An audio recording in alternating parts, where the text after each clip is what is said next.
بسم اللہ الرحمن الرحیم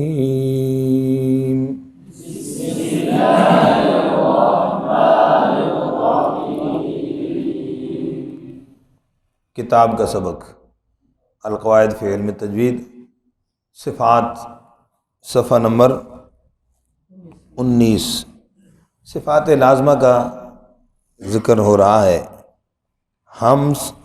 ہمس اور جہر یہ دو صفات ہم نے پڑھ لیں۔ نمبر 3 صفت شدت، لغوی معنی سختی کے ہیں۔ اصطلاحی تعریف، جن حروف میں یہ صفت پائی جائے ان کو شدیدہ کہتے ہیں۔ مطلب اس صفت کا یہ ہے کہ ان حروف کو ادا کرتے وقت آواز مخرج میں ایسے قوت کے ساتھ ٹھہرے کہ آواز بند ہو جائے اور آواز میں ایک قسم کی سختی ہو۔ یہ 3 پوائنٹ، قوت، آواز کا بند ہونا اور آواز میں سختی، یہ 3 پوائنٹ ہے۔ سمجھ گیا جی؟ تو ہمس اور جہر میں سانس کے جاری اور بند ہونے کا مسئلہ تھا، شدت میں آواز کے جاری اور بند ہونے کا مسئلہ ہے۔ سمجھ آ گئی بات جی؟ تو یہ حروف، جن حروف میں یہ صفت پائی جائے ان کو یہ کہتے ہیں، یہ ان کا نام آ گیا۔ اور ایک قسم کی سختی ہوئی۔ ایسے حروف کتنے ہیں؟ 8، جن کا مجموعہ کیا ہے؟ آجیدو کا قطبتا جی۔ تو اجد قتم بکت، یہ بھی بعض کتابوں میں ہے۔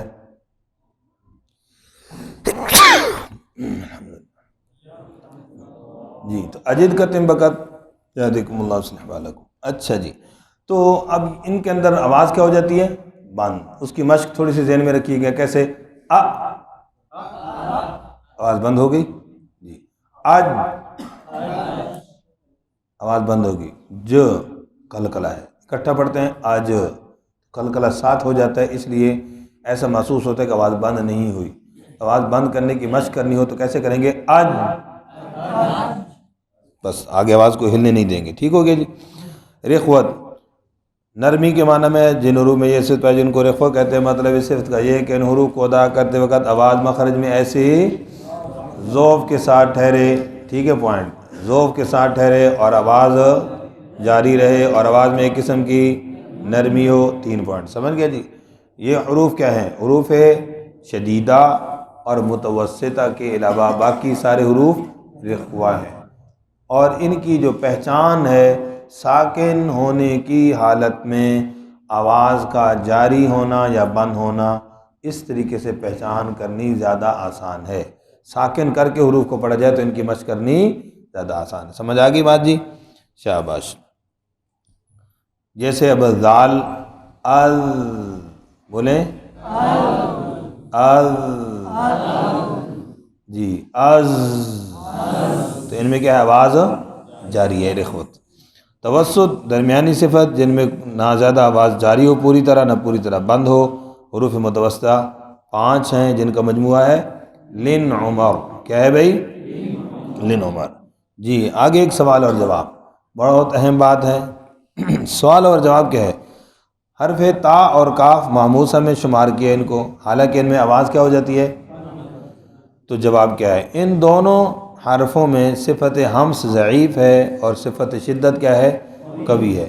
لہذا صفت شدت کے قوی ہونے کی وجہ سے پہلے کیا ہوگی؟ آواز بند ہو جاتی ہے، لیکن کسی قدر صفت ہمس ہونے کی وجہ سے آواز بند ہونے کے بعد تھوڑا سا سانس کیا ہے بھائی؟ جاری رہتا ہے، تھوڑا سا سانس، یہ وجہ سمجھ آ گئی؟ اگ، تا، ات، خاموش رہیں، ات، میں نے کیا کہا؟ خاموش رہیں، ات، ات، آواز بند ہونے کے بعد تھوڑا سا سانس جاری، اگ، ٹھیک ہے؟ یہ اب ممکن ہے غلطی، یہ میں نے صحیح بتا دیا۔ کاف اور تا میں سانس جاری ہونے میں یہ احتیاط رہے کہ آواز جاری نہ ہو، ورنہ کاف اور تا شدہ نہیں رہیں گے بلکہ رخوہ ہو جائیں گا۔ آک، جیسے آک، بولے ات، ٹھیک ہے؟ اور دوسرا یہ ہے کہ اس میں ہاک کے بعد پیدا ہو کر حرف غلط نہ ہو جائے، جیسے اک، کیا پڑھا بھائی؟ کھ، تو یہ ہا کی آواز پیدا ہوگی، اتھ، ٹھیک ہے، لکھ، لک، ہاں جی، اور رفعنا لک ذکرک، تو لک، جب لکھ پڑھتا ہے تو اس کو لکھ پڑھ جاتے ہیں، کیا پڑھ جاتے ہیں؟ لکھ۔ سمجھ آ گئی بات جی؟ ممکن ہے غلطی، چلیے جی آگے صفت استعلاء، جن حروف میں یہ صفت پائی جائے ان کو مستعلیہ کہتے ہیں۔ مطلب صفت کا یہ کہ ان حروف کو ادا کرتے ہیں زبان کی جڑ، زبان کی جڑ، یہ زبان کی جڑ کا جو حصہ یہ اوپر تالو کی طرف اٹھ جاتا ہے، زبان کی جڑ کا حصہ جو ہے اوپر تالو کی طرف اٹھ جاتا ہے، جس کی وجہ سے یہ حروف پر ادا ہوتے ہیں، موٹے ادا ہوتے ہیں۔ ایسے حروف 7 ہیں، کیا مجموعہ ہے جی؟ خص، واو، طن، قیض، کیا مجموعہ ہے جی؟ تو بیٹا ان کو پڑھنا بھی اسی طرح موٹا ہی ہے، بتا رہے ہیں حرف موٹے ہیں اور پڑھیں خص کے تو غلط ہو جائے گا۔ خص، واو، طن، قیض۔ استفعال کا معنی نیچے رہنا، باریک حروف ہیں، جن حروف میں یہ صفت پائی جائے تو ان کو مستفعلہ۔ مطلب کیا ہے کہ ادا کرتے وقت زبان کی جڑ موٹے حروف میں اوپر اٹھتی ہے، تو زبان کی جڑ باریک حروف میں کیا آتی ہے؟ تالو کی طرف نہیں اٹھتی، جس کی وجہ سے یہ حروف کیا ہوتے ہیں؟ باریک ادا ہوتے ہیں۔ تو مستعلیہ کے علاوہ باقی سارے حروف کیا ہیں؟ مستفعلہ باریک ہے۔ مقابل ضد ہے اطباق، جی مل جانا، ڈھانپ لینا، معنی ہے اس کا جن حروف میں یہ صفت پائی جائے ان کو ادا کرتے وقت زبان کا بیچ اوپر تالو کے ساتھ ملصق ہو جاتا ہے۔ یہ بھئی زبان کا بیچ ہے اور یہ تالو ہے، تو تالو کے ساتھ کیا ہو جاتا ہے؟ ایسے ملصق ہو جاتا ہے۔ تو یعنی زبان کی جڑ بھی پہلے اٹھتی ہے، تو حرف زبان کی جڑ کے اٹھنے کی وجہ سے حرف کیا ہو جاتا ہے؟ بولو، آپ کو نہیں پتا، بولتے کیوں نہیں بھائی؟